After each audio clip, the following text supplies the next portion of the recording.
আজকে আপনাদেরকে একটি ডিম দিয়ে আমি ১ কেজি মিষ্টি বানিয়ে দেখাবো। আমি একটা ডিম, পরিমাণ মতো লবণ আর একটু বেকিং পাউডার দিয়ে তারপরে আমি নিউডু যে পাউডার দুধটা সেটা ব্যবহার করেছি।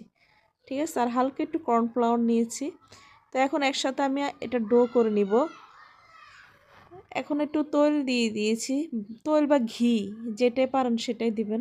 তো আমি একটু তৈল দিয়ে দিয়েছি। তো এখন এটা ভালো করে ডো করে নিয়েছি। এখন ছোট, ছোট করে আমি লেচি পাকিয়ে নিচ্ছি। ছোট, ছোট করে। এভাবে আপনারাও করে নেবেন বাসায়। খুবই ইজি মিষ্টি বানানো। তো আজকে আমি যে মিষ্টিটা বানাবো সেটা হলো কালোজাম মিষ্টি।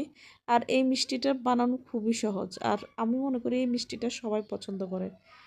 তো এই তো আমি ভালো করে এখন ভেজে নিচ্ছি। লো হিটে ভাজবো, হাই হিটে না। অনেক সময় ধরে যাতে ভিতরে ভালোভাবে হয়ে আসে। তো আমি যেহেতু কালোজাম মিষ্টি বানাবো তো মিষ্টিটাকে আমি ভালো করে কালো করে ভেজে নিব। ঠিক আছে? তো ২ কালার করেছি আমি এখানে। একটা হালকা আর একটা গাঢ়। আর দেখুন কালোজাম মিষ্টি হয়ে গেছে চিনির শিরাতে দেওয়ার পরে। কত সুন্দর হয়েছে দেখুন, কত স্মুথ। কি নরম তুলতুলে আর রস একবারে রসে টইটুম্বর, খেতে ভীষণ মজা।